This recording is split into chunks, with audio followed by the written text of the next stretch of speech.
Welcome everyone. So let's wait for 5 more minutes to see if other people joins, and then we'll start at 3:05.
Okay, so We shall start the session. Okay. So welcome everyone. This is NOC24W139 tutorials on microelectronics devices to circuits. The course instructor is Professor Sudev Dasgupta from IIT Roorkee. In case I mention this every day, in case you are joining to make sure that you are joining the right course or the right tutorial session. So I am Debashish Nandi from IIT Kanpur. So this is week 4. We go live every week from 3 to 5 on every Sunday. So these are the prerequisites. You already know that I expect you to. My voice is not audible. Is it better now?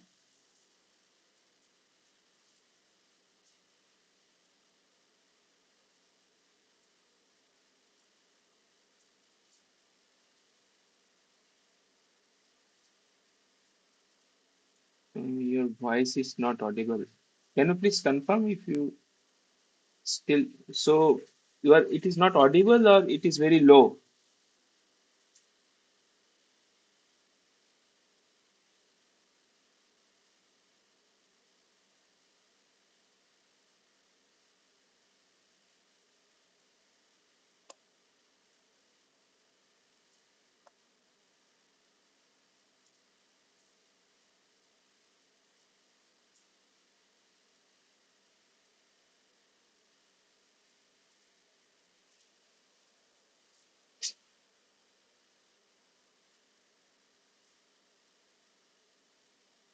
Is not audible at all.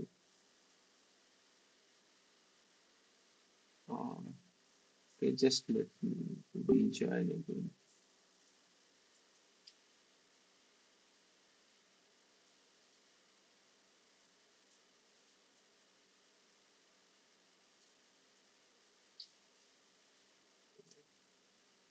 Microphone is headset only. Okay.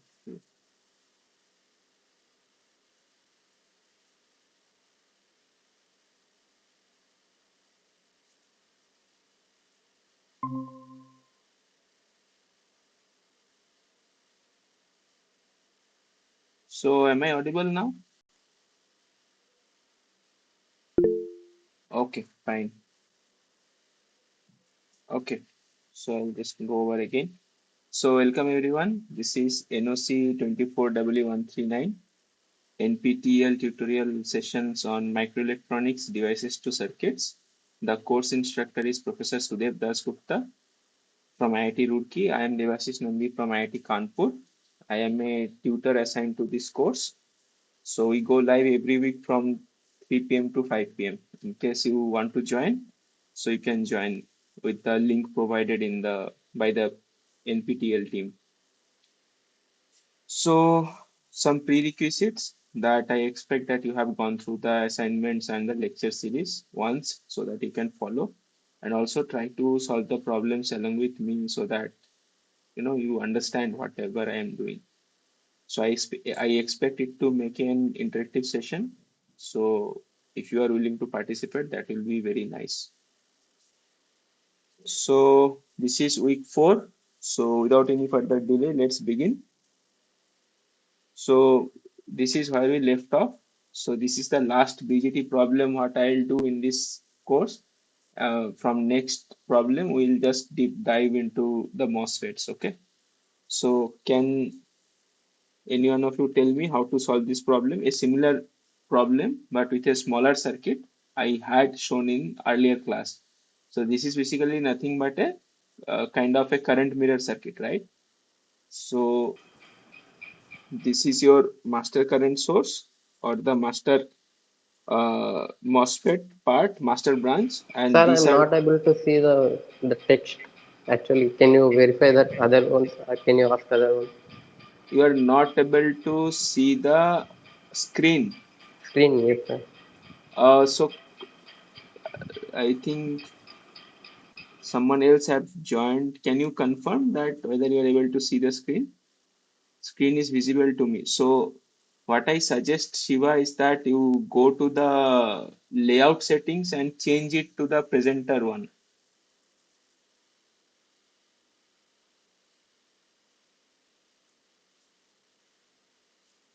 Please confirm me if it is working.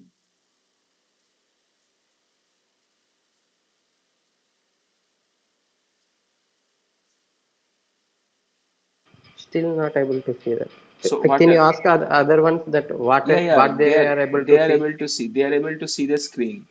Yes, they are So able to see the screen, but I think they are able to see you, not that the problem. I think one so is first. exactly that is what I'm telling. When you are going to the layout setting, right, you will be able to see two things. One is the video of mine, another one is the screen. So you have to tap onto the screen. In another one, the only thumbnail of your photo is able. I'm able to see. No, no, that is really, you are not able to see the screen. One is your video, the live Okay. video, and other one Mm-hmm. is the thumbnail of your photo. That's it. That should not be the case. The other person is able to see. Okay, just let me. I will Uh, disconnect and connect once. okay, just let me reshare again.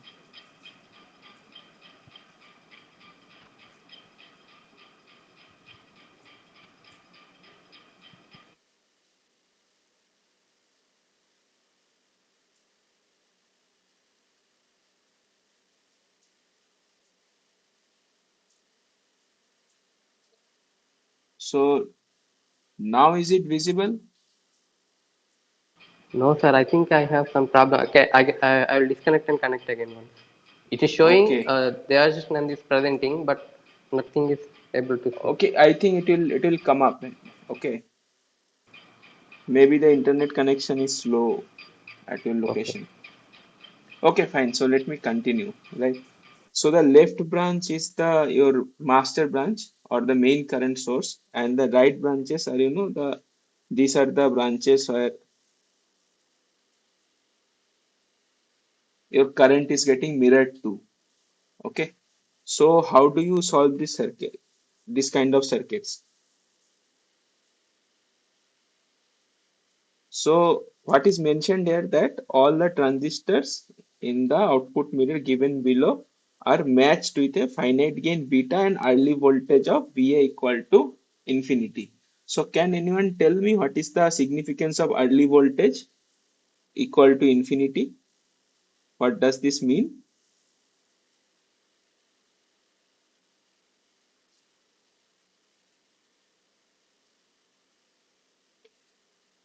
As I mentioned in the last class that in your output characteristics, if you see something like this, right?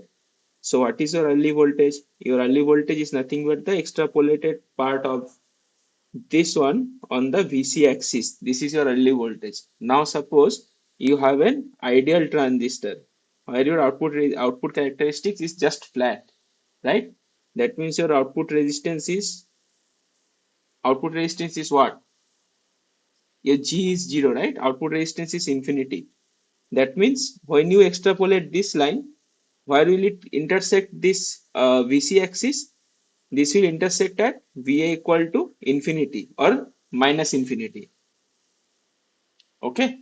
So whenever people say that early voltage is infinity, we immediately know that this is my output characteristics. Okay. And it is also mentioned that beta is the current gain. So what we can conclude from this two information? Conclude that the MOSFET, the BJTs are ideal. Okay. So if that is the case, how do I start solving this problem? So basically, you see that first you notice if this is your IB, this current. So what will be this current?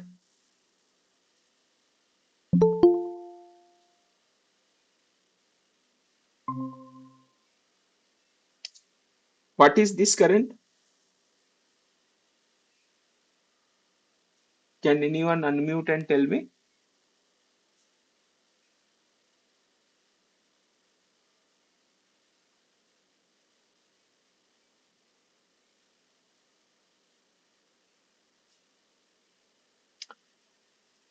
So what are we seeing here? This is 1, this is 2, this is n, right? N times, it will be what? Your n times IB, right? Because in n identical BJTs in the base, you are pushing IB current. That means it will be sum of IB for n times, that is n of IB. So what is this current? From KCL at this node, this will be what? This will be your n plus 1 times IB, right? Now you see, if this is your n plus 1 time IB, so this is what? This is the, let's say this is the emitter of this BJT. This is your collector and this is base. So can you quickly tell me what is this base current?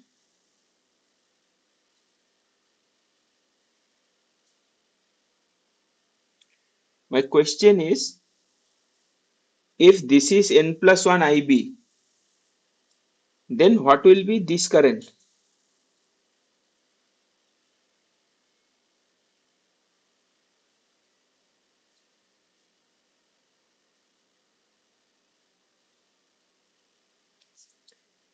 If I have a BJT and if I tell you that this is your IE and I give you the value of beta, so what is your IB in terms of beta and IB?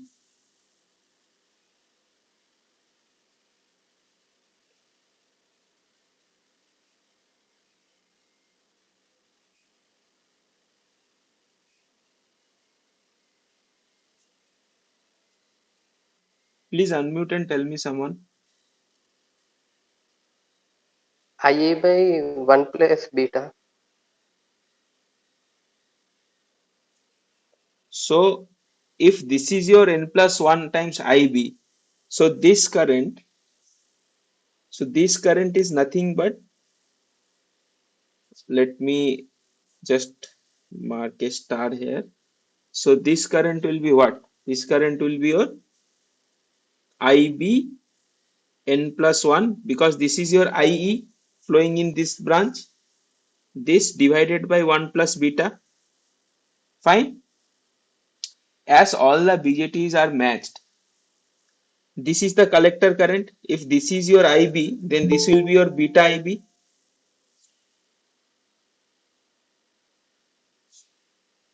Now, if you simply use KCL at this node, KCL at the green node, what I get? I get I reference is equal to beta IB plus this current. This is your, this is your IB times n plus 1 over beta plus 1. Fine. So now let us get IB from here. So your beta plus n plus 1 over beta plus 1 times IB is your I reference. So your IB is what? IB is I reference over this entire term, beta plus n plus 1 over beta plus 1. So if this is your IB, so can you tell me what are the output currents in terms of IB? What are these currents?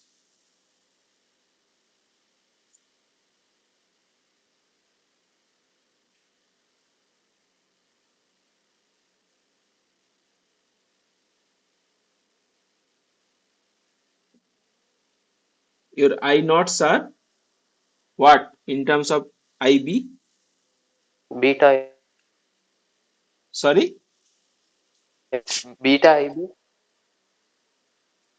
it is your beta IB, right? So if it is your beta IB, that means it is your beta times I reference over beta plus n plus 1 over beta plus 1. So now if you put the beta down to the denominator, So it will become what? 1 plus n plus 1 over beta times beta plus 1. So this is your output current.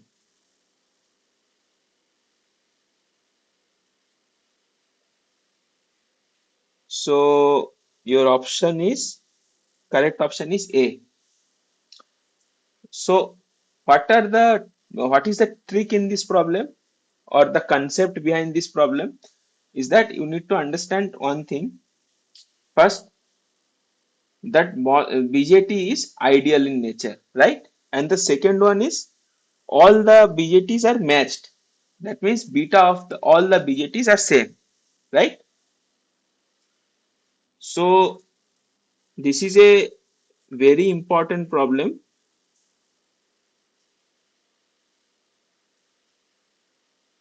for GATE exams. Okay, so I thought to do this in this session, so that whoever are planning for GATE can solve this kind of problems. Okay, so let's move on. So now we'll start our MOS physics and MOS transistor circuits. Okay,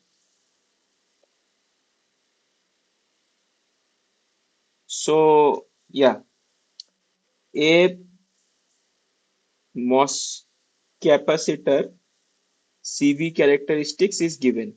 Okay, so what is a MOS capacitor? How does it look like? Can anyone tell me how many terminals are there in a MOS capacitor? 3 to 4. MOS capacitor has only two terminals. It is basically nothing but your MOSFET without your source and drain regions. Okay, only the vertical structure. So basically, let's say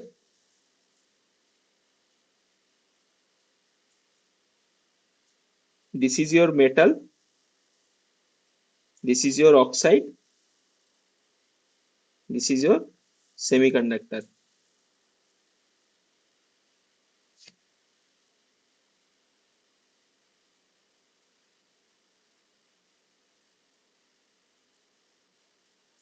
So it is throughout.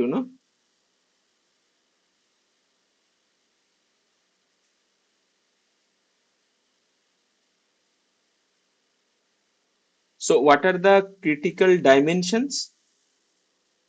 This dimension is, what do we call it? We call it the oxide thickness. That is the same thing what you are familiar with this structure, right? This structure you are familiar with. This is N plus, this is N plus, let's say this is P type substrate, and then you draw your oxide on top of this, and then you draw your gate on top of this. So this is the structure you are familiar with. Am I correct? This is what structure? What is this?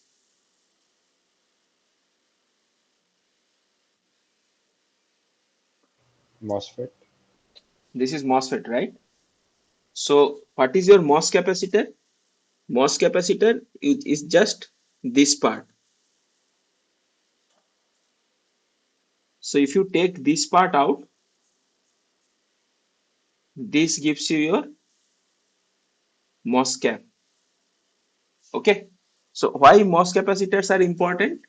MOS capacitors are important because you see your MOSFETs are field effect devices. That means your vertical direction,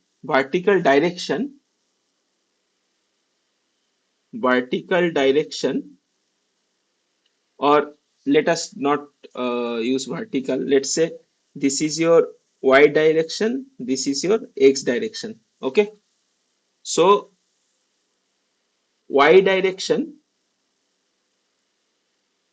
is what? Basically, it is responsible for your electrostatics in the device, and that electrostatics gives you the number of carriers present in the channel and what is the condition of the channel and everything. This is basically your this is basically your field effect. This vertical thing or the in the y direction, this is your field effect. And what does it control? It controls the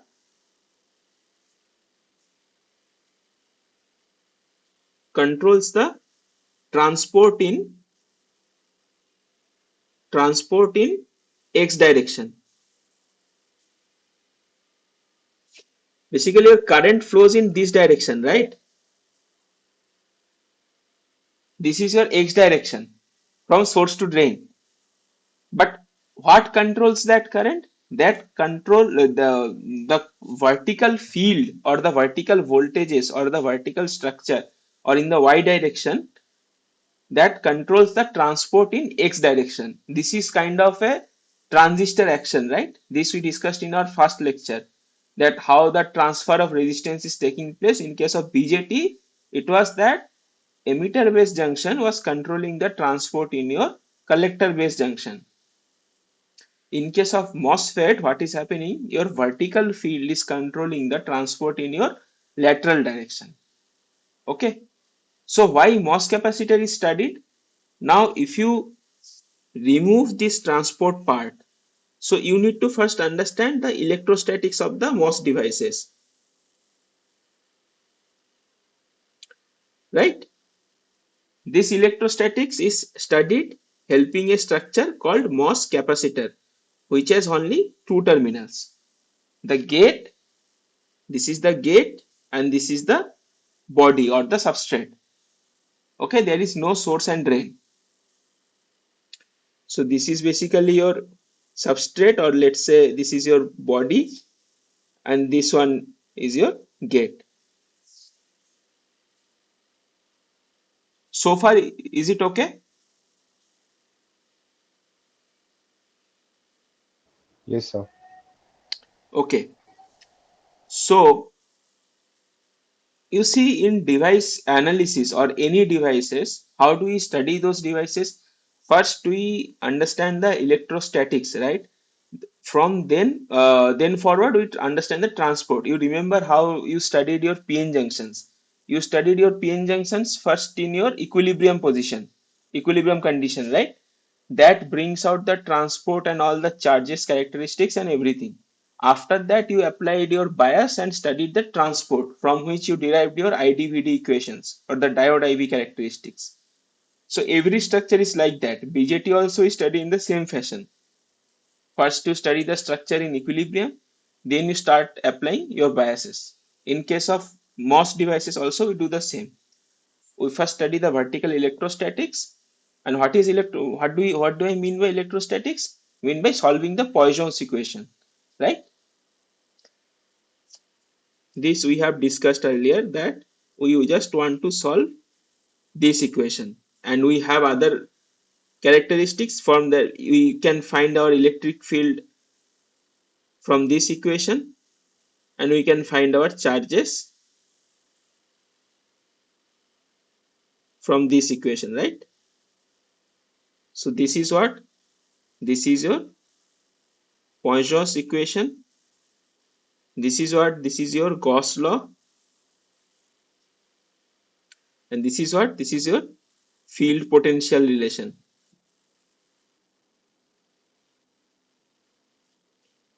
So once you know these three equations and you are able to solve these three equations, so you know your rho, you know your electric field, you know your potential. And why do we need to know these things? Can anyone tell me that why these things are important? Because this gives us the foundation to go on and derive or to get the values of your transport parameters, right? What is transport? Basically, transport is nothing but carrier moving due to a field. That is your current, right? So what is your current? Current is nothing but your I has two components, right? In drift diffusion model, I drift and I diffusion. So what is I drift? I drift is, let's say, if my only electrons are carrying the current, then it is what? Q mu n times electric field plus This will be your Q, diffusion constant, by dn of dx. So what do you need to know? You need to know your n, right? And rho is your Q times n. So that means by knowing rho, you can know your n. N is coming here also. And also you need to know electric field. Electric field is coming here also. So you first solve your electrostatics, this part. And then you go on to derive your theory on transport.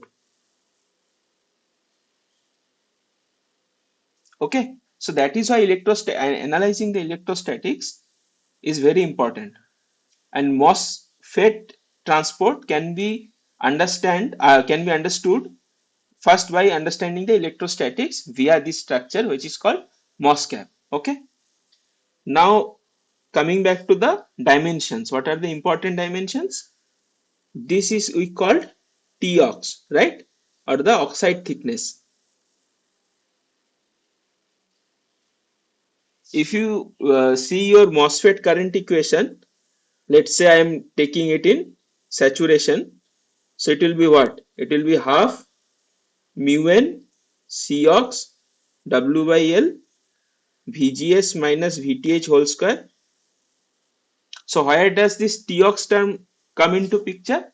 This comes into picture in this Cox, right? Because this Cox is nothing but your epsilon oxide over this your Tox. Okay, so this is one important dimension. What are the other important dimensions? Your W's and L's. Okay, so just to make you give you a feel of what your W and L is. So what is this dimension and what is this dimension? What is this dimension, by the way? This one. This is your length. Okay, this is nothing but what you describe in your MOSFET between source and drain. This is your L, and W is obviously in the other direction. Okay, so now understand this thing very carefully, that I can see this is a 3D view of the structure. Okay, I can see this structure in two ways. One, I can see it in a cross sectional form, or in, if you have gone through your engineering drawing classes for in the first year, you call it a front view. Okay, and one is your top view. So front view, if you see the structure, it will be just like this and this. This is your TOX, this is your metal, this is your oxide, this is your semiconductor, this is your B terminal, this is your G terminal.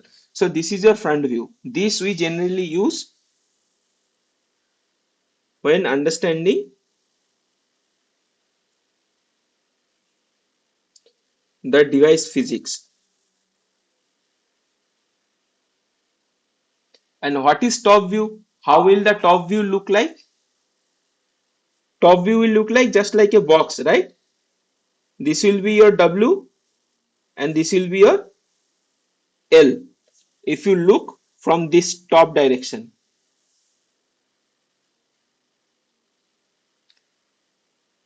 is it okay?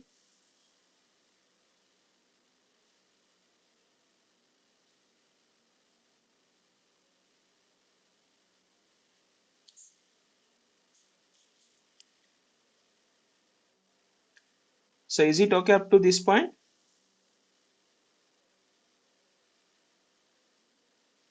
So this, why do you use? Once you have designed your IC, then you need to send it towards the fabrication team, right? Or the foundry.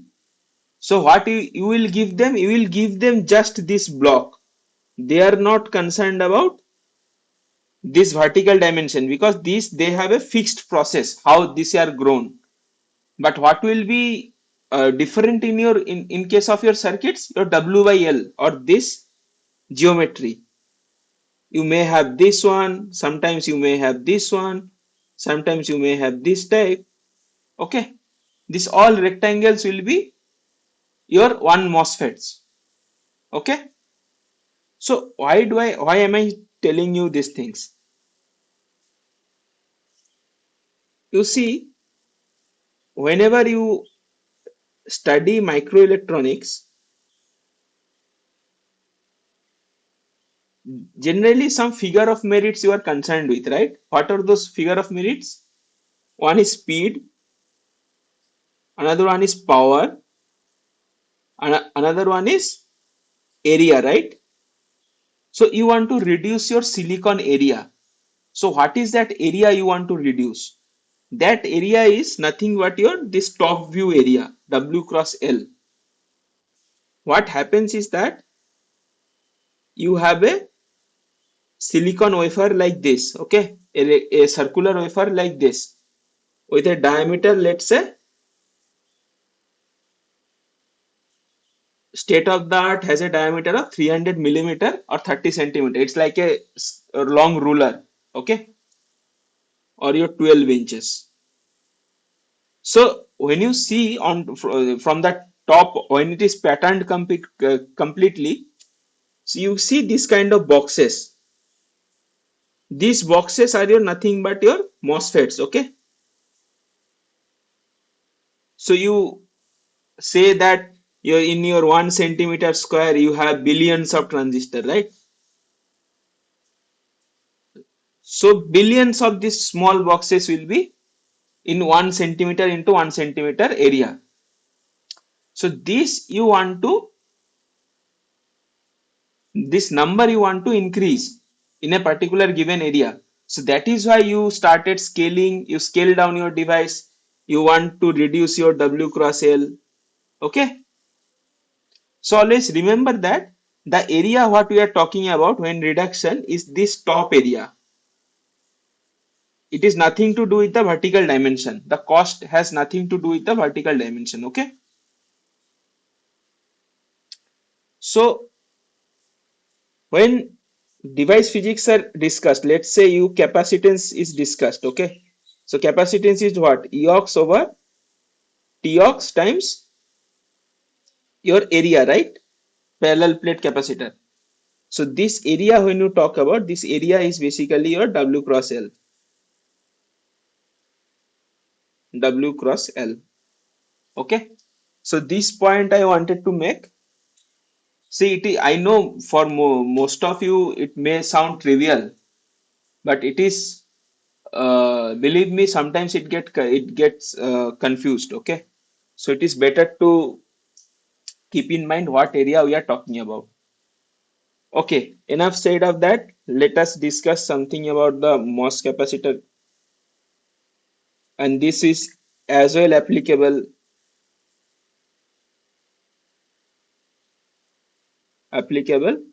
for MOSFETs also. Okay, we'll only discuss the cross-sectional view.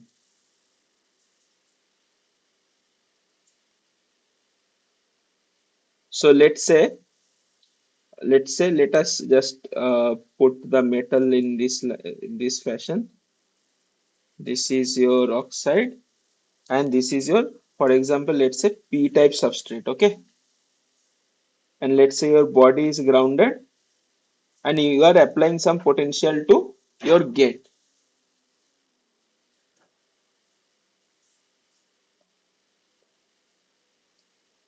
So let me just copy this. Okay. So first thing, let us start with what is happening in case of your, if let's say you have a negative voltage applied at gate. Okay. So what will happen?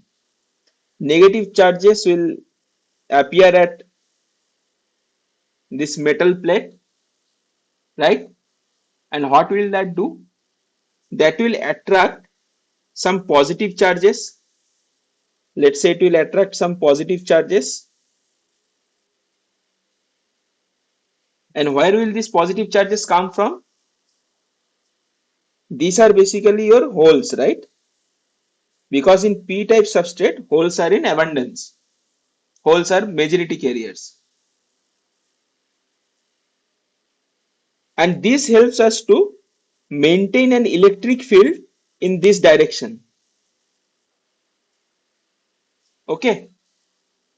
Now, if I ask you one simple question that let's say you have a unit, not unit, let's say any minus q charges, minus q charge, okay, isolated in a free space. How will the field lines look like? Electric field lines?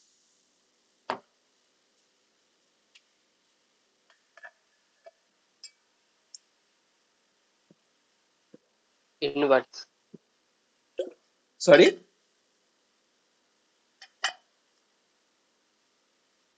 Into the queue. Inwards queue. Into the q from all direction, right?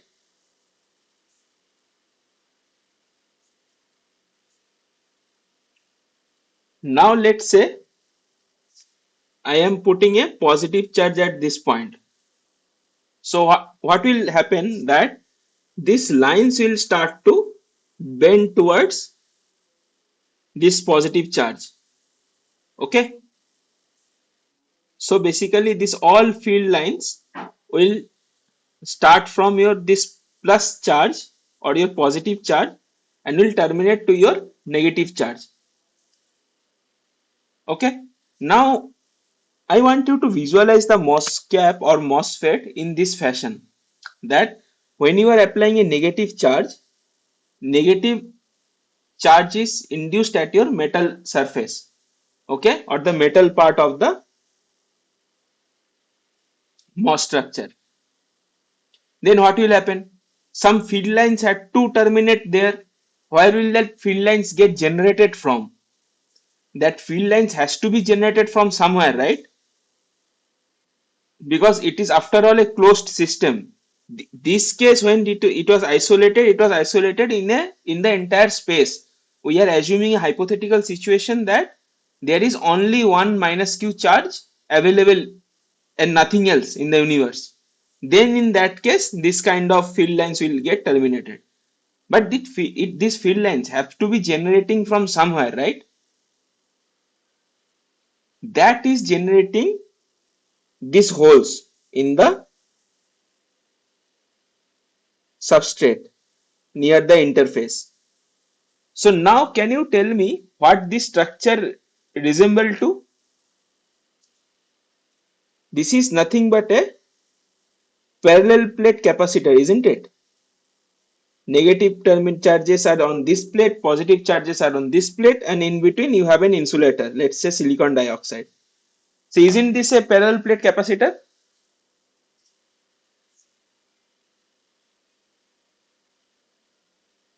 Because your this region is neutral, right? Your this region is neutral.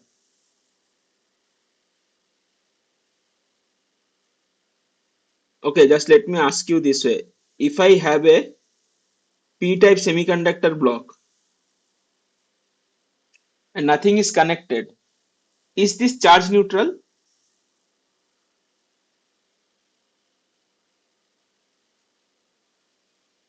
Yes. This is charge neutral. How? Yeah. So because there are no positive and negative on that region. What you mean to say is that your rho is what? That is q times p plus nd plus minus q minus na minus, right? It is a p-type material, so your nd plus will be 0. And let's say it is n is almost negligible. So this p or the holes, number of holes is balanced by the acceptor ions, right? This is what you meant by charge neutrality. This rho has to be 0. Yes, sir. So now this structure, does it resemble to a parallel plate capacitor? Yes, sir. because like two charges are separated at 2 points, and the middle part is neutral. Middle part is an insulator. What is a parallel Insulator. plate Sorry. capacitor? Parallel plate capacitor is nothing but you have two plates, in between you have an insulator, right? This is your parallel plate capacitor. When you apply potential here, charges get applied at one plate and equal charges applied at the other plate. That is your parallel plate capacitor. So now if I want to ask you what is the capacitance, let's term it Cox. What is the parallel plate capacitor? Epsilon D by A, right? So epsilon A over D.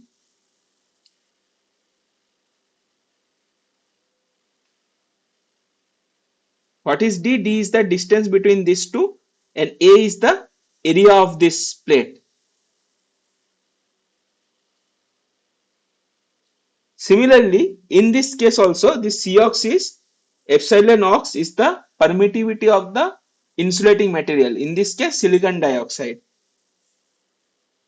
Tox is your D, that is the thickness. This one is your Tox. And what is area is your W cross L. That area, that dimension I am not showing. I am just showing you this cross sectional view, not the top view. So the area is in this direction, right? The top plate area. So understand these things very carefully, that whenever you will be studying MOSFETs, you have two things. One is absolute capacitance, another one is capacitance per unit area. So when we are analyzing these devices, it is convenient for us to analyze the device in terms of per unit area, because we don't show the other dimension or the third dimension. Fine. But the area of the unit of Cox is farad, and this Cox that you use in your MOSFET current equation, half mu n Cox W by L. This Cox is basically your per unit area. Okay,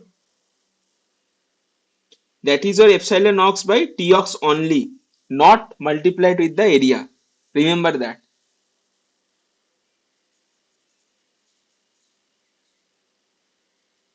So your Cox dash is basically this over Tox. This is your unit is farad per unit. Let's say meter square area. It can be micrometer square, centimeter square, depending upon what unit you choose. Now, let us say that I am applying a positive charge here. So positive charge will appear at the metal gate. And what do you think will happen in the this p-type substrate? From this equation, what is the easiest negative charge available in the p-type substrate?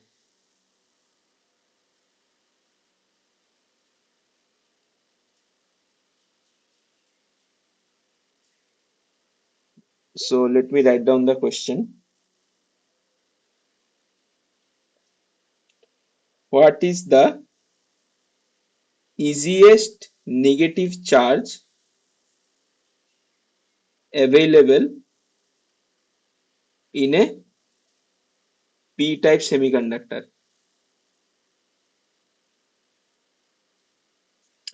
Remember that we are not talking about transport, okay? We are discussing about electrostatics.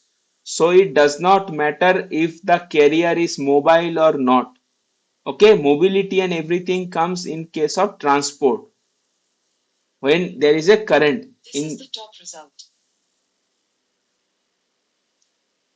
In this case, we are only discussing about electrostatics. So tell me, what is the most convenient and available negative charge present in a p-type semiconductor?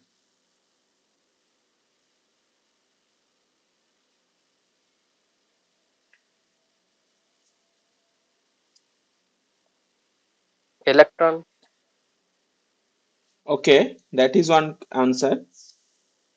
This is a p-type semiconductor, right? What kind of charges be available in this p-type semiconductor? First one is holes, let's say P. Another one is electrons, let's say N. Then your donor ions, Acceptor. let's say Nd plus. Then your acceptor ions, let's say Na minus. Okay. So first, these are the four types can be available. Charges. These are the four types of charges. All possible charges. So this is positive, this is positive, this is negative, this is negative. Fine. In case of p-type semiconductor, even if it is compensated semiconductor, let's say donor is not present. So what are the types of negative charges present in a p-type semiconductor? So acceptor ions, Acceptor ions, and this is electrons. one type, and electrons, right? Now let's say the doping is 10 to the power 16 centimeter cube per centimeter cube. So what do you think the values of this and this?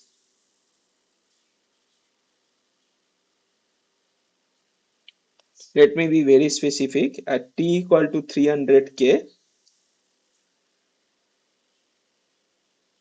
approximately tell me the value of Na minus, N and P. Can you tell me that?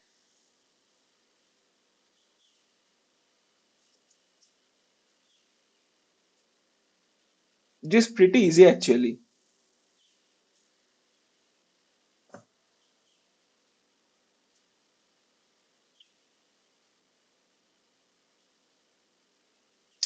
So your Na minus is basically, if you assume that 100% ionization, which will happen by the 50 Kelvin and above temperatures, almost 100% ionization happens in your 50 degrees centigrade, or let's say in your room temperature also, it will be around 99.99%. We can assume that all the all the acceptor atoms have been ionized. Okay, that means your Na minus will be around 10 to the power 16, and this 10 to the power 16 will leave one hole. That means it will be 10 to the power 16. Okay, so what will be your N? 10 to the power of 4. 10 to the power 4. So now can you tell me, between this and this, these are the two negative carriers or negative charges we have. So what is most easily available? Acceptor. Acceptor ions, right?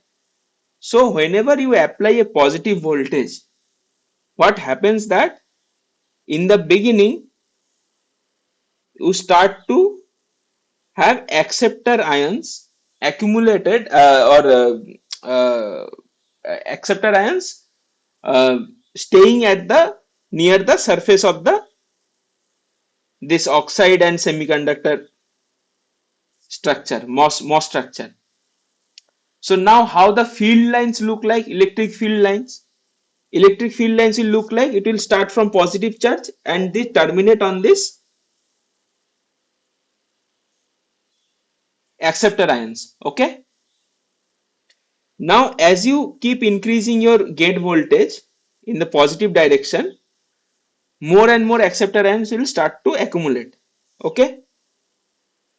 So field lines will be, some field lines will be terminated at the acceptor ions at the interface, some will be terminated at the lower acceptor ions. Okay. So this condition we call it as a depletion case. This we call it as a accumulation. That means your majority carriers is getting accumulated. In here it is your majority carriers is getting pushed back. That means your in this region, the holes are getting pushed back by the positive charge on the metal gate. In other terms, your acceptor ions start to come near the interface.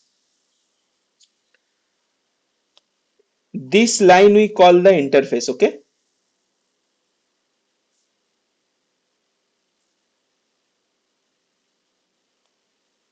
Now what happens that as you keep increasing your Vg, electrons also start to appear in this region, okay? So after some time what happens, this depletion, we call it depletion charge, okay? This acceptor ions, we call it depletion charge. So this depletion charges get saturated, or it doesn't move beyond. So what happens, you keep increasing your this positive charges, you keep increasing your Vg, means you are keeping increasing positive charges on the metal gate. So it has to get balanced by some negative charges, and that negative charges are provided by the electrons in the surface, okay? So this, then how will your field lines look like? Most of the field lines will be terminated on the electrons itself, because electrons are shielding the field lines to reach into the depletion charges, but some field lines will still be leaking, okay? But the quantity is very less. So in this case, the structure looks like this. This is your oxide capacitance, and there is also another thick region, okay? Let's say this is dB. Another thick region is present that contributes to another capacitance in series. So this we call it CSI, or let's say for the convention, this we call it CB, C bulk, or let's call it for a C deep depletion, okay? That will be better. And then again, as you keep increasing your Vg, as most of the field lines are getting terminated on this plate itself, so it becomes again a parallel plate capacitance with a capacitance of Cox only. So if you see the MOSFET CV curve,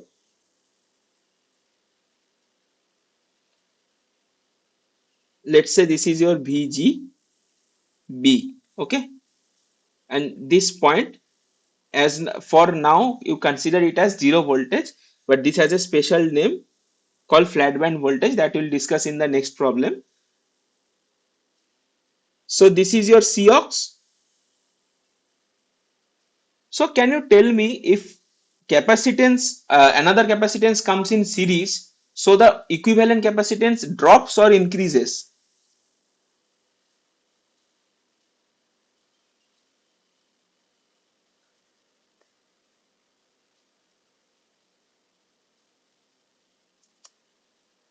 Drop. It Why will does drop. it drop? Because it is similar to your resistances in parallel, right? Yes, sir. And in high VG, you will again have a Cox. So in the intermediate region, you have your something like this, okay?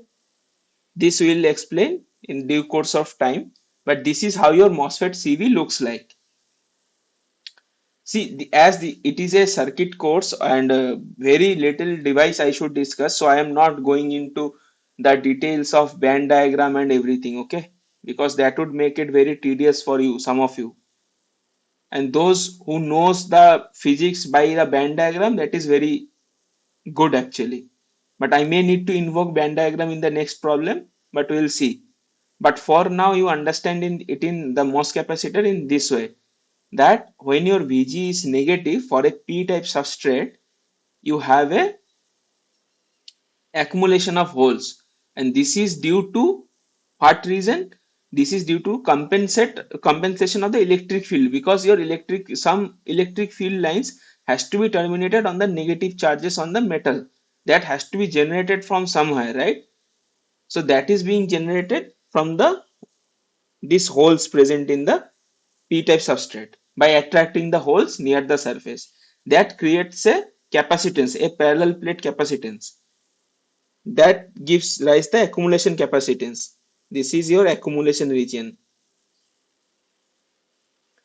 Then as soon as you start increasing your Vg beyond 0 volt, what happens is that it pushes the holes and uncovers the acceptor ions. That creates a thicker region of negative charge, that is this region, that adds to another capacitance in series, which ultimately leads to drop of the capacitance. Now there will a point reach when electron starts to appear, okay, and this electron starts to appear, and this electron starts to dominate the negative charge contribution, okay.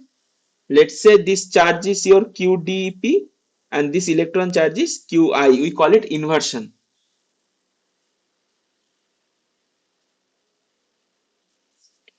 So this region is your depletion, and beyond this is, we called it inversion. So what happens is that though there is a still presence of a capacitance,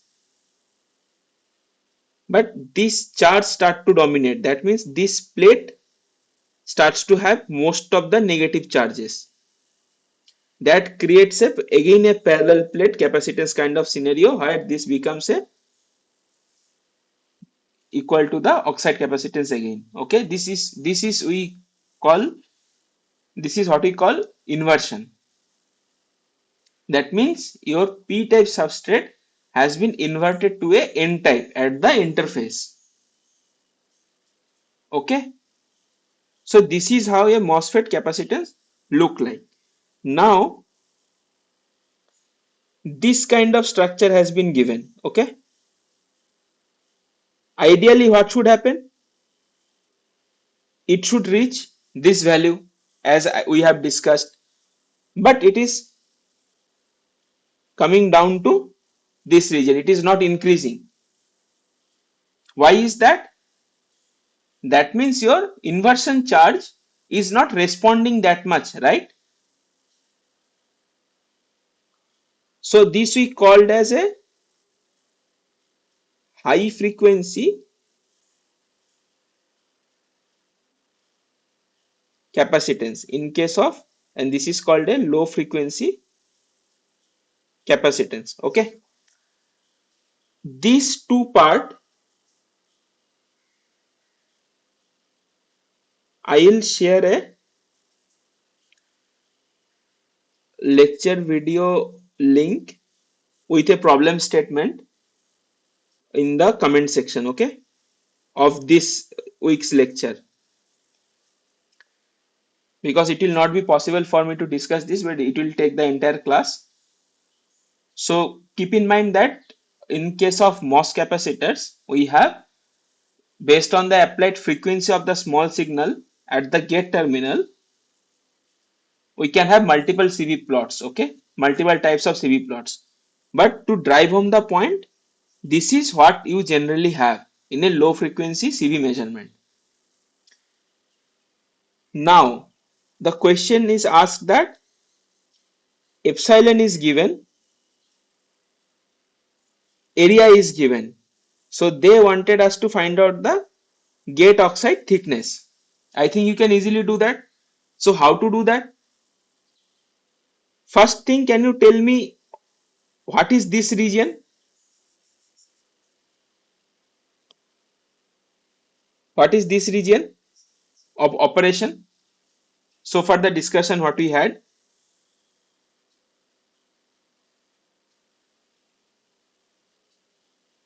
from this plot, this region is your accumulation, right?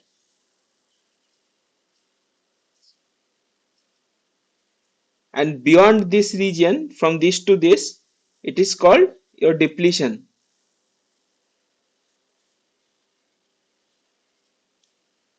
And your this region in the plot is in your inversion. So in accumulation, irrespective of the frequency, you have, what is the value of this capacitance, by the way?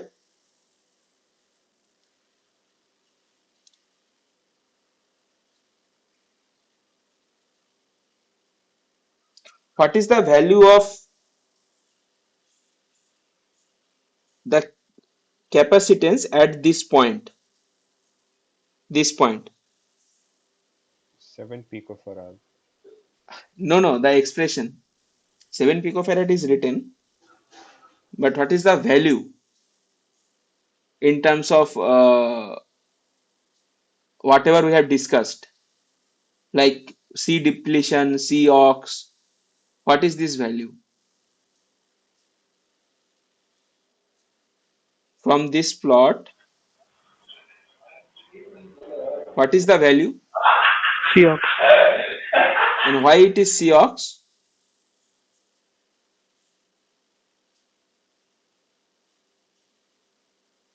Because in accumulation we have only this plate only, right? There are negative charges, here positive charges. So only this width, this T ox width only come into picture. That is why it is in accumulation it is C ox, right? Remember this discussion in accumulation, we have only this one parallel plate capacitor.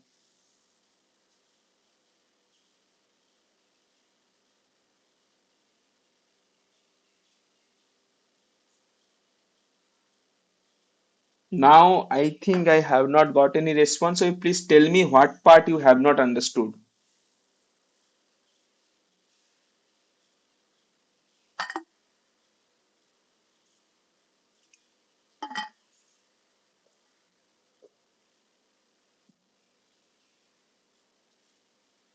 If you have understood, you should be able to answer this. If you have not understood, tell me what you have not understood.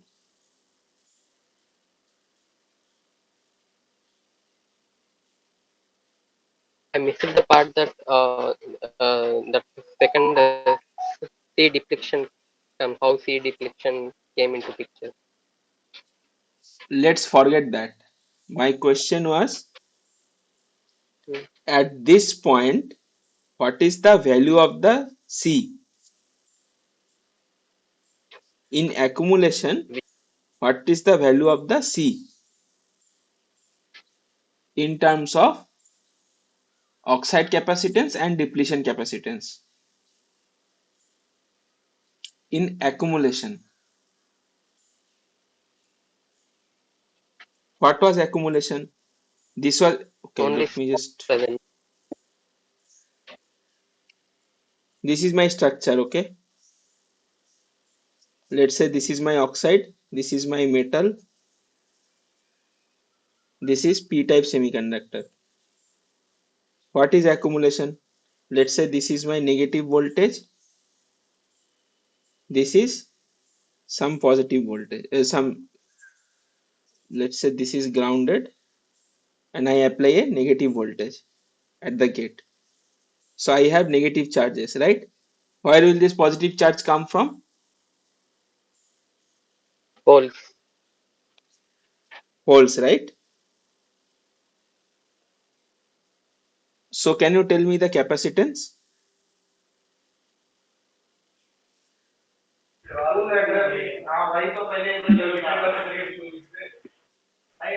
So can you tell me the value of the capacitance at this point? Eox by 2x Tox into WA. This is your Tox, right? Yeah. So you have two plates. In one plate, you have positive charge, another plate you have negative charge. I am telling you this is your Tox, and I am giving you, let's say, area of the plate is A. So what is your C. What did you tell me? And let's say I am telling you the permittivity is epsilon. Considering it is Epsilon. outside, I am telling you it is OK. Yeah, yeah, epsilon by Tox into area. That should be the capacity. So in accumulation, you have C is equal to your Cox, right? Yeah. That is your epsilon ox by area into capacitance. So this value in accumulation should be equal to Cox.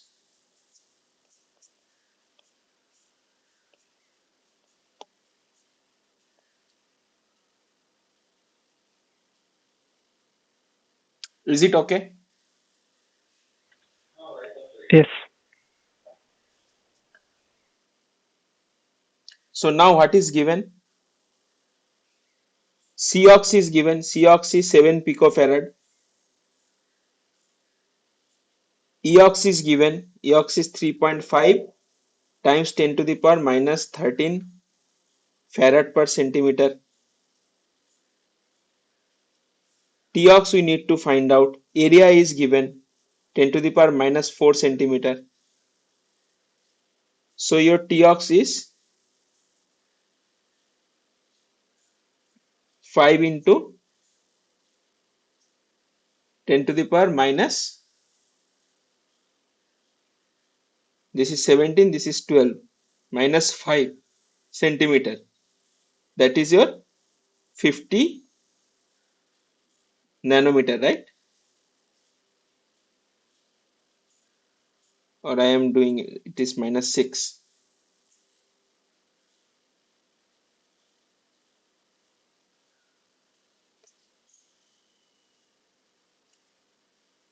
So this is what is there to do.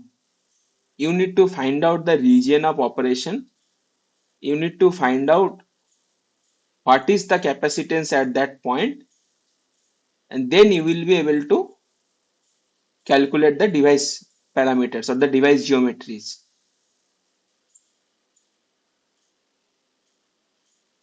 So now coming back to the question of Shiva, right? You are not understanding what is the C, how does the depletion charge come from? Is it so? Yes. Yes. Okay, okay.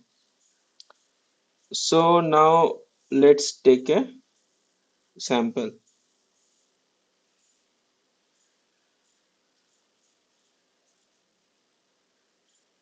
This is your metal, this is your oxide, this is your semiconductor. Let's say P type. Okay. So your this is grounded. Let's say in gate you are applying positive voltage. So you have positive charges at the metal. So this positive charges has to be balanced by some negative charge. Shiva, please be Yes, sir. unmuted. So where Yes, does sir. that negative charge will come from? It is Acceptor. insulator. It is insulator. Mm. So it should not contribute to any charges. So charges has to be coming from this region. So in p-type Okay. region, what are the types of negative charges we have? Electrons and we have Na minus, right? The acceptor ions. So this is in much more abundance than electron. So when your Vg is positive but comparatively smaller, so what will it happen? What will happen? Let's say you have a Na minus ion here and a hole bounded to this. Okay, this is how the neutral condition was first maintained. Yes. Now you have a field in this location because a positive charge will start to have a positive charge, you will have a field coming outwards, right? So Mm. now we have what? We have a hole and a acceptor ion. So this hole will start to move away from the field. Now Okay. in this region, if I put a hole here, so this will get repelled, right? So this will move away. right? Yes, sir. And what about the if I have a Na minus, that negative charge will start to come in this side, but Yes. this negative charge do not move, right? This is an immobile ion. Mm. So what basically is happening that this hole is getting repelled. So earlier you had this Na minus and a hole bounded together. Let's say this hole and Na minus are bounded together, that thus maintaining the neutrality. Now what you are doing, you are just separating this one. You are just pushing this one away. So what will you leave with? So this hole, where it will go? It will go down to the base terminal, to ground. Okay. And where will this Na minus will go? This Na minus will keep remain there, but it will be Na minus, right? Now this is an what? It is a negative charge now, because no hole is bound to that. It has lost the charge neutrality. So what is Okay. the result of that? Result of that is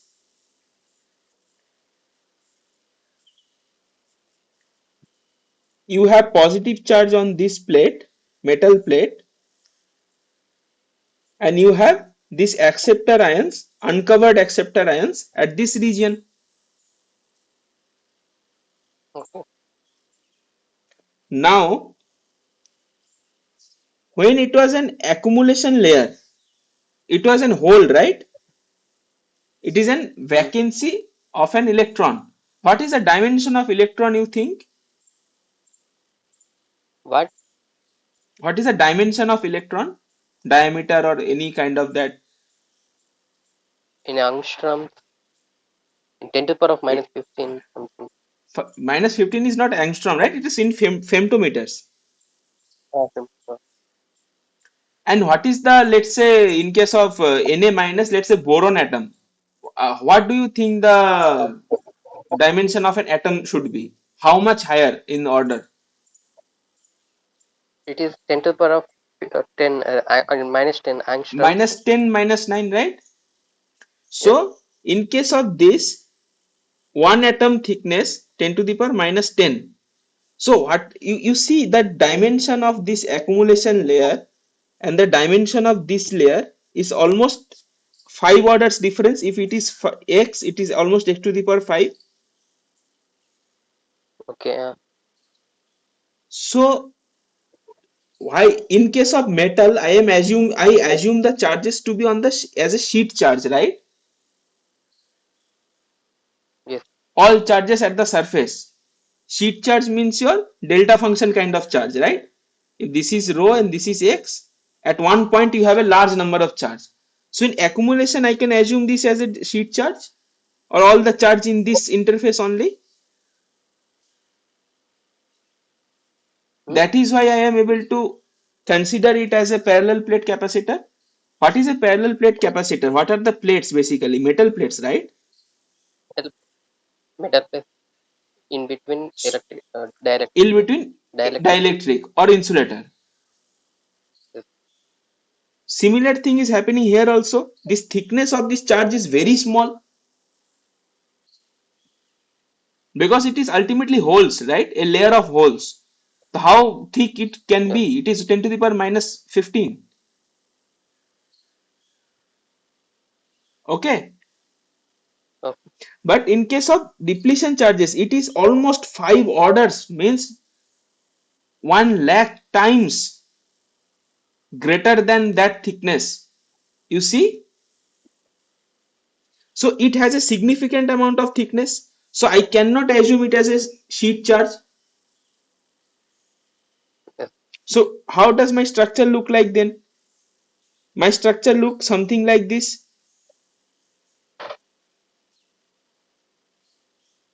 With two different dielectric. Two different dielectrics, exactly. And this is your TSI. This is silicon. Ultimately, the base material is silicon, right? I have I have Na minus. That is, doping is 10 to the power 16. Last time I discussed that 10 to the power 16 means in 10 to the power 6 silicon atoms there will be one phosphorus or boron atom.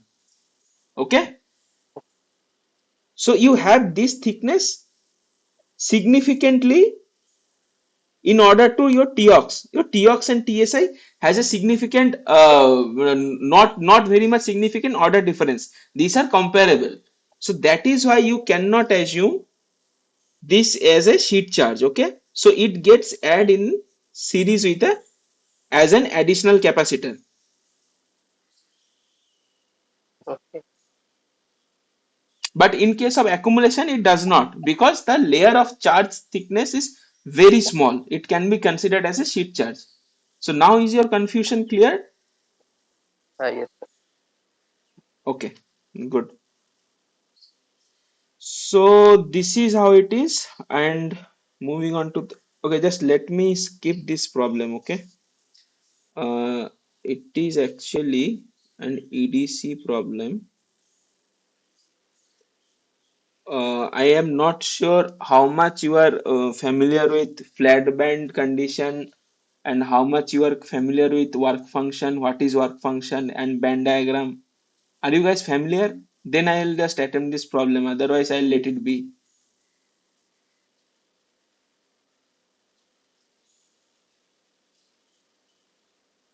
I think this is GATE 2017, one of the GATE 2017 EDC problem.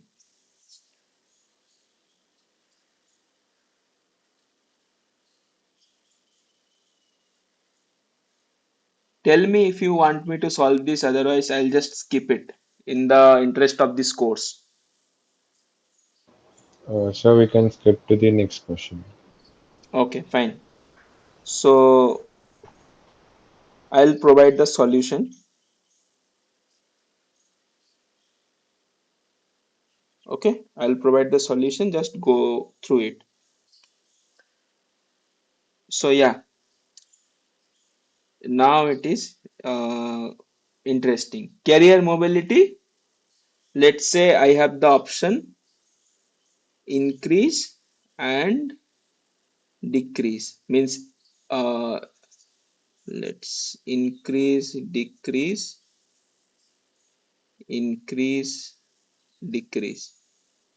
Means four combinations, right?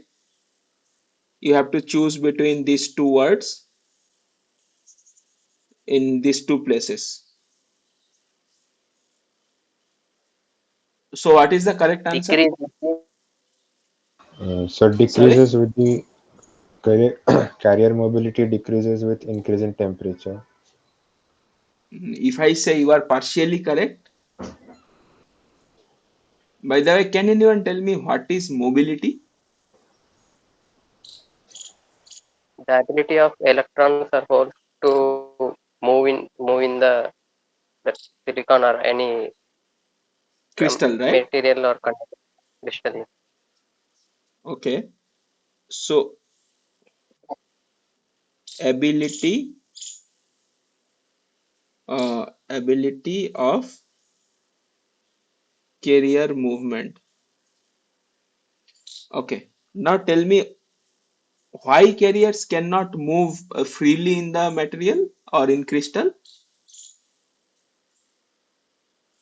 So then There are maybe so the many different, maybe uh, scattering. There may be trapping, uh, Sorry, and what was the first term you used? scattering. So Scattering scattering, means okay. the So okay, scattering. collision. So is it scattering? Is it deterministic?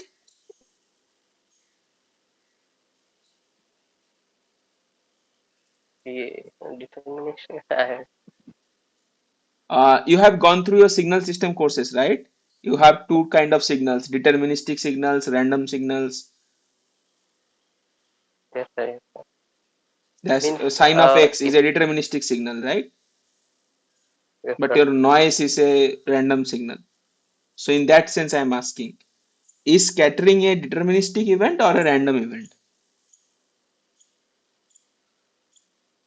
Deterministic because we can know that with experiments we can know that Like if temperature increases, the more carriers will grow. So Scattering is there a will random be. event, okay? Okay. Scattering is a random event. Any thermodynamic event in that matter is a random event. I'll explain why. So basically, mobility is not an exact deterministic sense of anything. It gives you an average sense or an ensemble sense or an uh, random sense of the or an average sense of the random event, right? How do you make sense of a random event? You let the event happen a zillion times and then you take the average and you tell that, yeah, this is the most probable thing, right? Mobility is a average sense. Okay, so these 3 points you have to remember first, that mobility comes into the picture due to first thing scattering, second thing it is an random event, random sense of a parameter. How can you make sure that ease of motion? What is ease of motion? Ease of motion is itself is a random sense, right? So mobility is an average sense of the ease of motion of the carriers in a crystal. Now, how many types of scattering are there?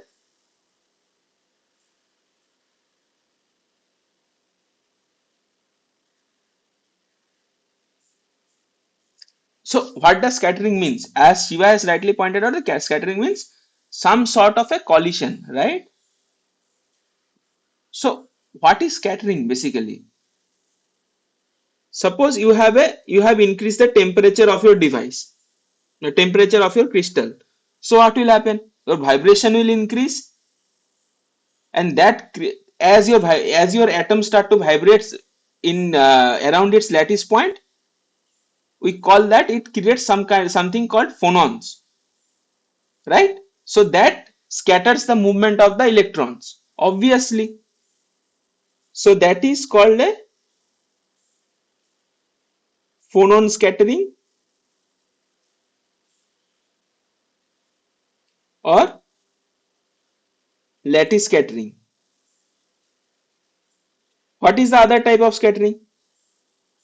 Other type of scattering is your with the impurity ions, right? With impurity ions, you can have scattering. That is called your ionized impurity means, let's say, the dopant atoms. If your doping increases, that means you have in a pristine semiconductor, you have some kind of impurity. That also will lead to scattering. I will explain how very briefly.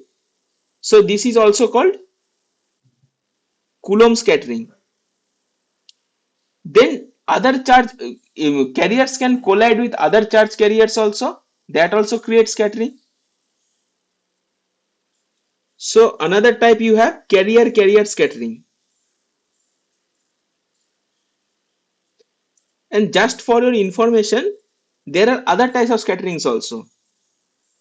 For example, scattering with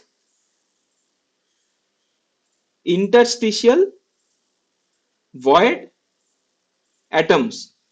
This I had explained briefly in the first or second lecture, that when you dope a semiconductor with p-type or n-type materials, it is not necessary that all the atoms go and knock a silicon molecule out, a silicon atom out, and take at the bonding place, because between two bonds you have interstitial voids also, right?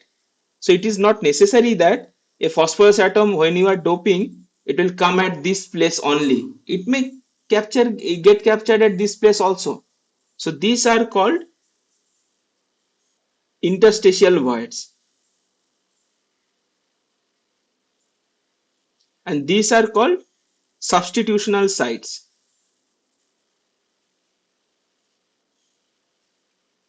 So when a dopant atom appears at a substitutional site only, then only it will take part in the chemical bonding, okay? Then only it will take part in doping your semiconductor. But these atoms, these voids, can also create difficulty in movement of the carriers, thus reducing the carrier mobility. Okay, so scattering with interstitial atoms also. Then you have doping,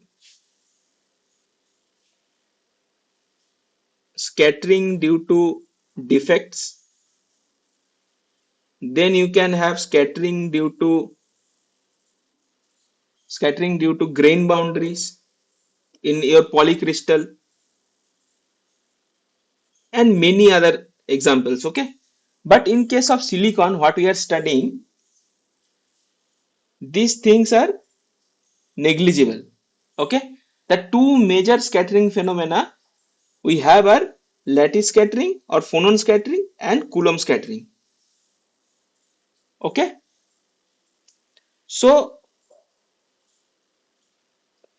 we want to know how the temp with the behavior of with the temperature, right? How mobility behaves with in response to temperature. So your mobility, if you remember, if you can solve the your thermodynamic statistics or the statistical mechanics, you can come up with this formula. So have you guys seen this formula of mobility? Q is charge of the carrier, tau is what, and m star is what? M star is effective mass. Tau is the time constant, time between the successive collisions. Average time. This is how your average sense comes into the picture, right? Average time between, or mean time between two collisions, right? So basically, if your electron is starting in this path, let's say it is taking some this kind of zigzag path. Okay, it comes here, then go here, come here, and go there. So what is happening basically? This distance you call a mean free path. Let's say L1, then you take this one as Li. Okay, and the time taken from this to reaching this to this is tau 1, then you have this tau I. So what is your L, or your average length? Average length is your average of all Li's, all such incidents, and this I is a very huge number. That means that the range is very huge. And similarly, tau is your average value of this all tau i's. Okay, so now you see why mobility is an average sense. It comes from the value of tau if you derive it. So keep this in mind. Now let's say we discuss about lattice scattering. Okay,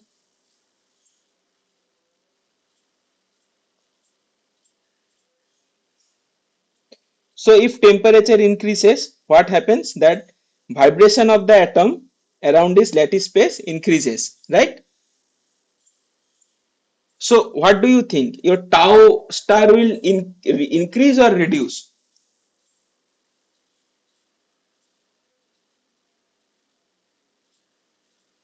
Do you get the question? The question is, if temperature increases, vibration of the atom increases, right? Around the lattice point. So will your scattering increase or decrease? Increase, Scattering will sir. increase. Scattering will increase, right? That means your Decrease. tau will decrease. How can you say that? Because there will be multiple additional scatterers. Okay, these vibrations can be assumed as a, let's say you have an increased phonon. So instead of coming from here to here all the way, it will get scattered itself in the first place. So your tau 1 is getting reduced. This value is less than tau 1. So your all average tau will also get reduced. Okay. So your tau dash will reduce. Then what will happen? your mobility will reduce, right? From this equation, if tau star or tau bar reduces, because your m star and q are constant for a material. Now if you increase your temperature, your number of scatterers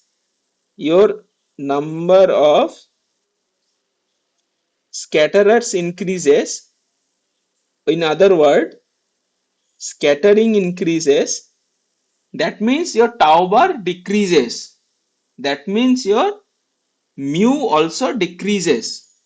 So in case of lattice scattering or phonon scattering with temperature, tau decreases.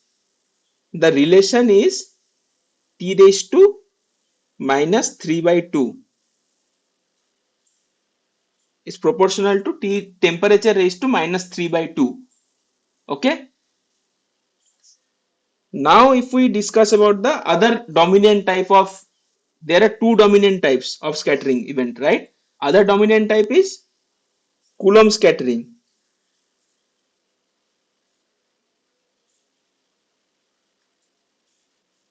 It is also called sometimes your Rutherford scattering also, or impact impurity ion scattering. So what is this scattering basically? Let's say this is your electron, this is moving in this path, okay, without any presence of any scatterers. Now let's say I am putting a negative charge here. What do you think will happen to the trajectory? If I draw that now the electron, instead of taking this path, will try to deviate from this path.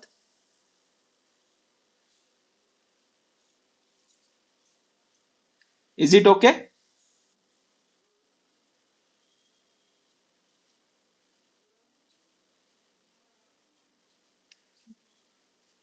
Similarly, if I have a, let's say, positive charge, so the electron, instead of going there, will start to come towards this path. So the trajectory of the electron will change. Do you guys agree to this point? Yes, sir.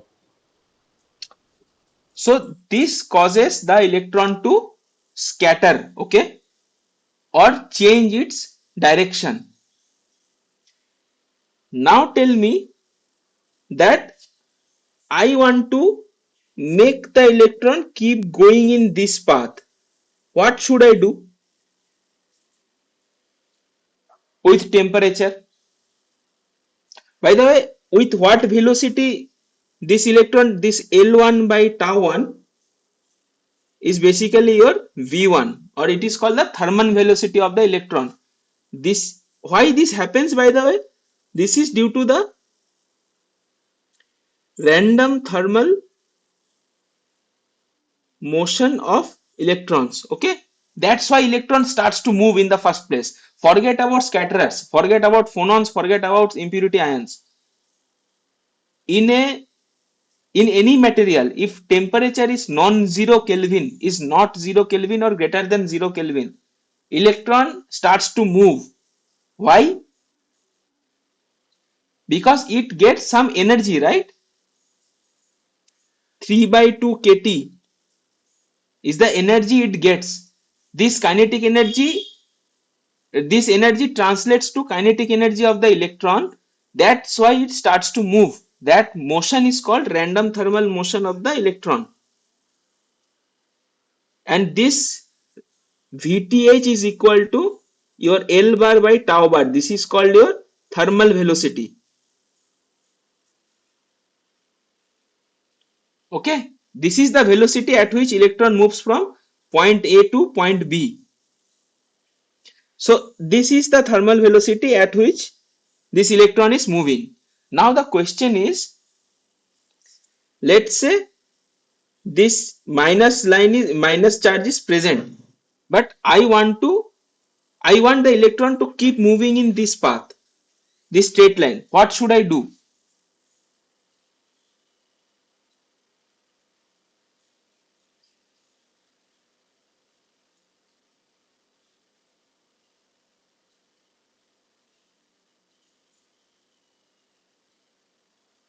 Will increasing VTH help me?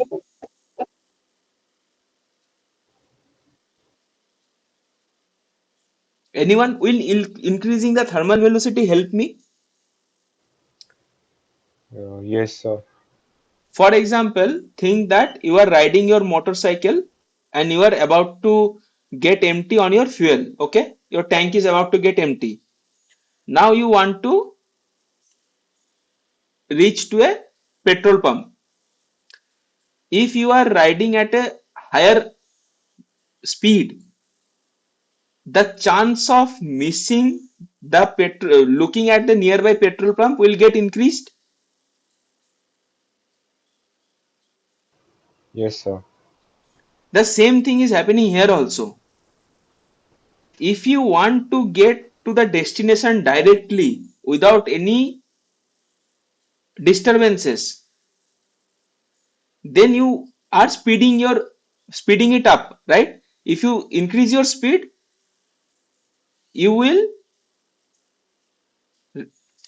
start to maintain your path from this direction. It will come towards this direction and eventually it will fall to the straight line.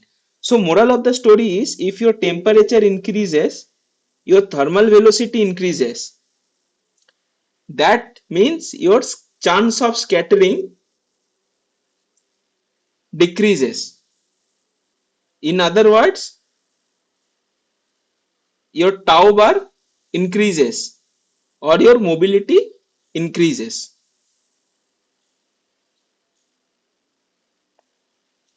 And this case, mobility is proportional to temperature raised to 3 by 2.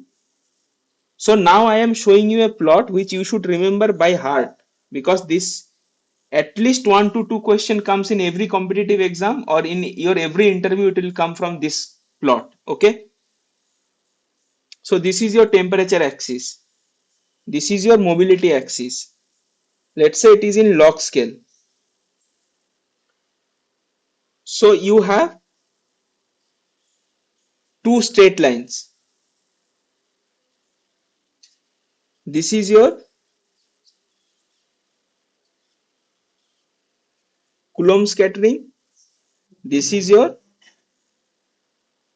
phonon scattering, and there is something called Matheisen's rule, which tells you that 1 over mu is equal to 1 over mu1 plus 1 over mu2 plus other events.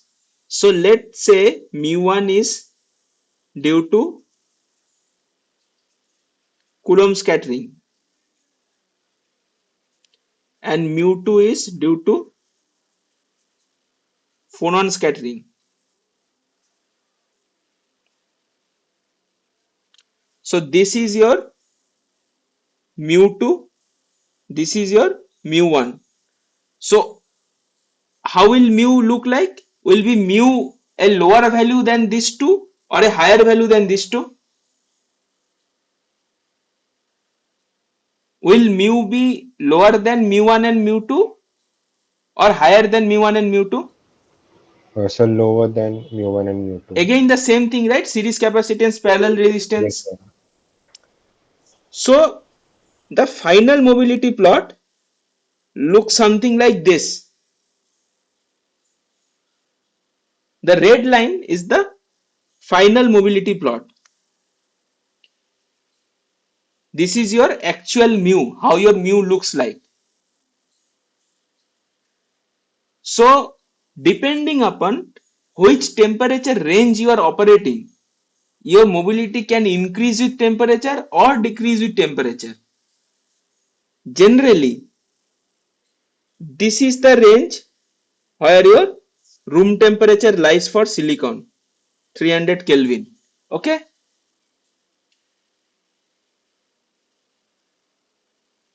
But what should be our ideal goal? Our ideal goal should be to lie in this flat region, right? Because we don't want our temperature to change the current.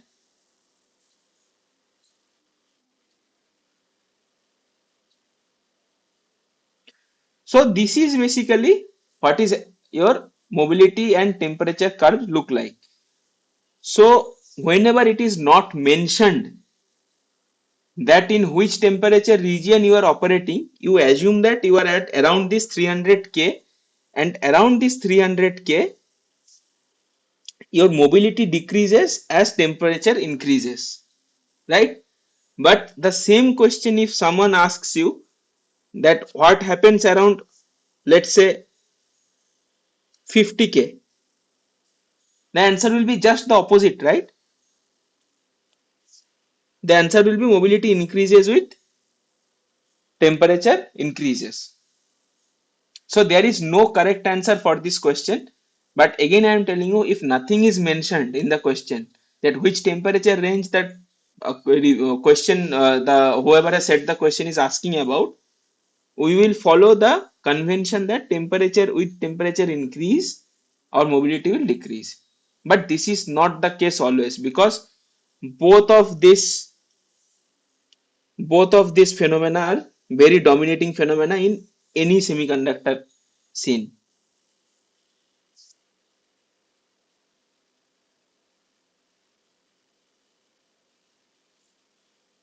Okay, so did you get this point, or do you want me to explain it again? Got it, sir. So this is very critical, right? This plot, you should always remember the salient features are this. It is a log scale plot, and this is y log scale. Then this slope will be 3 by 2, and this slope will be minus 3 by 2. Okay, and why does so? Mu proportional to t raised to 3 by 2, let's say. So mu, let's say, equal to a t raised to 3 by 2.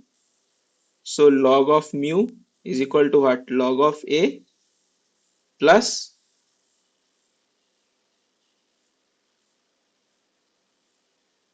3 by 2 some log conversion times 3. So this 3 by 2 with t, if this is your y, this is your x, then this will be your m, and this will be your c, right? So this is how this slope comes to be 3 by 2, or around 3 by 2. So always remember this thing, that it is a log plot, and also remember the range at which you are talking about. So there is no definite question, but nothing is mentioned, then you should, this is decrease with increase in temperature. Okay. So again, in an n-channel enhancement MOSFET, onset of inversion takes place at, so now you know that what is inversion from the MOSCAP discussion. So just assume it in this way, that we have a p-type MOSFET, sorry, it's an n-type MOSFET, n-channel MOSFET, but p-type substrate. So you have a gate here, this is your source, this is your drain. So let me write a scale here and mark 2 points. This is your VFB, flat band voltage, this is your VTH, and this is your VG. Okay, let's assume your body terminal is grounded for the moment. So what will happen? This region is called your accumulation,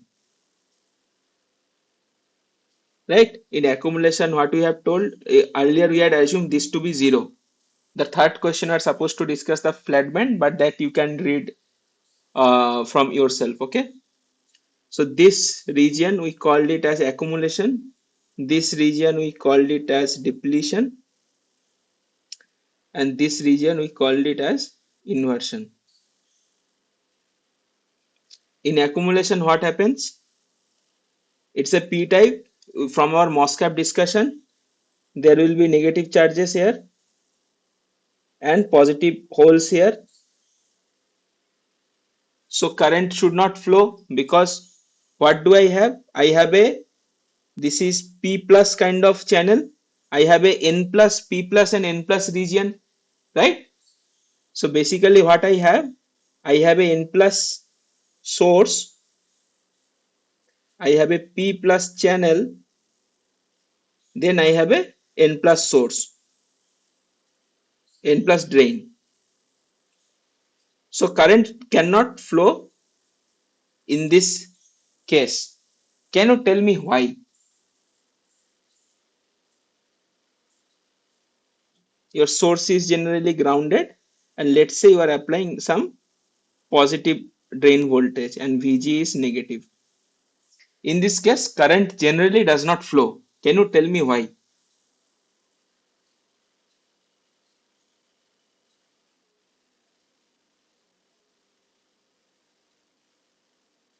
Anyone? Uh, from source, electron will recombine with the p-channel holes available. So no current will flow from source to drain. So basically, if you just draw the band diagram, if I just draw the energy band diagram of EC, so it will be something like this, right? In PN junction, you know, right?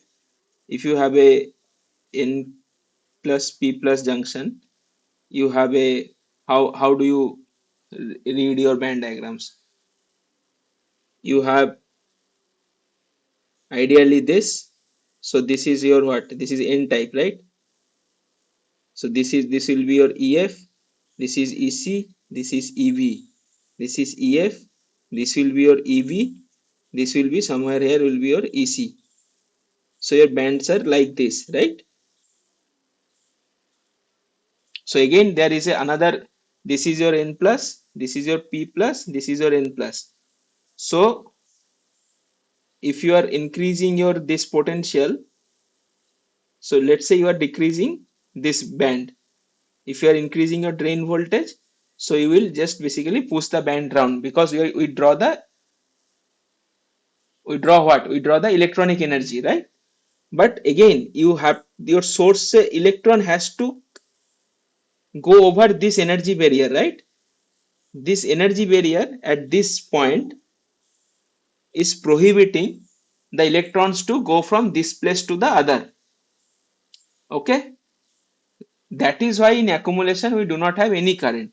In that matter, in case of your normal MOSFET also, whenever the Vg is at VFB, right? Same case, there is a barrier here, so that electron cannot just jump over this barrier.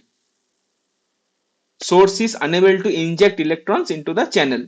Okay, this is your source, this is your channel, this is your drain. Now what happens? Now let's say in the same structure,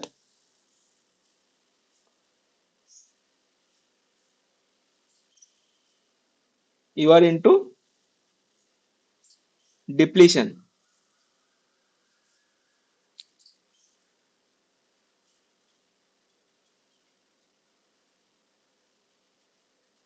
So in depletion, what was happening? You are having a positive charge at this plate, very small positive charge, Vg positive. And now I should start to be more specific. Here Vg less than VFB. Here VFB less than Vg less than VTH, means I am talking about this region. So I will start to have some depletion charges, right? That means, let me just color it with pink line. So this depletion charges, what will happen as you increase your gate voltage, so this channel will start to push down. Okay, so it will start to go down a little bit, thus reducing the barrier. Okay, but still it is not sufficient enough. Okay, because there is no continuity. Now in this case we have N plus, then we have a depletion region, no mobile carriers, right? and then we have another N plus drain. This is source. There is no mobile carriers present or no significant mobile carrier present. So the current conduction will be very, very small. Okay. So this part we called a depletion region. Now what happens when we further increase our Vg? When I further increase our Vg, I start to have electrons in this part, right? These green lines, the electrons. That means now I am almost reducing my barrier further. That means all electrons now can start to cross over this barrier and come to this drain terminal. Okay. In other words, now I have a continuity of, or let's say this is the path through which current will start to flow, because I have a continuum of n plus, then a n channel or n plus channel, and then I have another n plus. Okay, so I have a continuity of single type of carriers. The mobile carriers can flow from source to drain. So this condition at which gate voltage this happens is called the threshold voltage.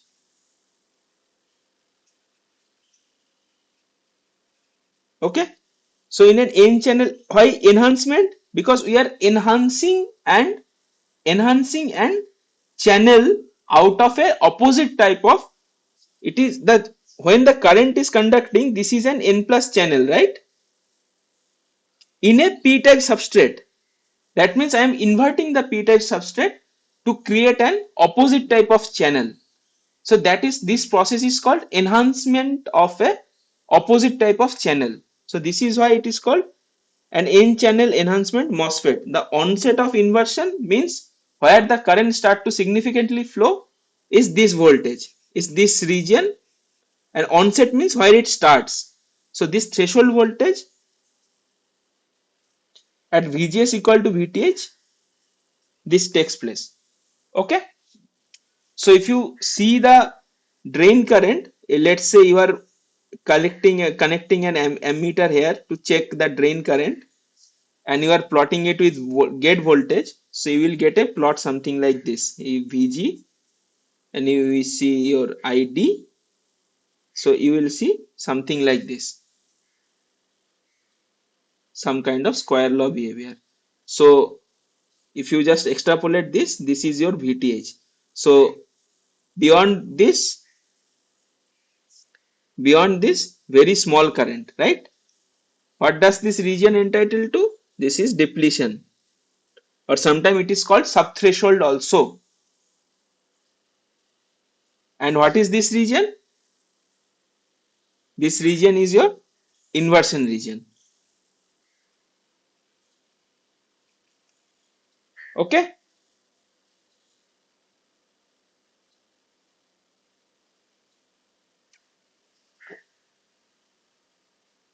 So I have explained this in very simple terms. There are much more detailed physics going on. So that you can understand this fact very simply. So tell me if you have any question in this part of the discussion or this particular problem, so that I will explain again.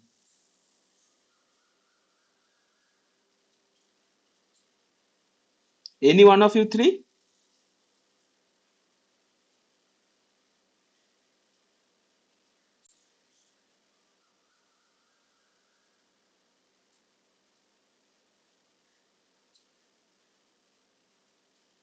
So you do understand this, right? Yes. Okay. So let's move on to subthreshold slope. Okay. So do we have time? Okay, I think I do not have time today. Okay, this we'll discuss next week. What is subthreshold and what is the significance? Okay, and how does this 60 millivolt per decade come into picture? Okay, this we'll discuss in the next week. Okay, so if you don't have any question, we can end the session here. Or if you have, I can spare 5 more minutes. No, sir, no doubts. Okay, thank you. Thank you for joining. So please do the assignments diligently. If you have any doubt, you can email for suggestion or tips, or you can just ask for the discussion in the discussion forum also. Okay, so that you can communicate among yourselves and with the TS. There is a discussion forum in the NPT in the course web page, SWAYAM web portal. Okay, so I presume that you all are doing it for certification, right? Yes, sir. Okay, so be diligent and solve the assignment problems. And any concepts you are having facing difficulty with, you can just email us or you can directly put on the discussion forum so that we can pick up those topic and discuss in the next week's lecture. Okay, I think that is a better idea. Okay, anyway, let's stop the session here.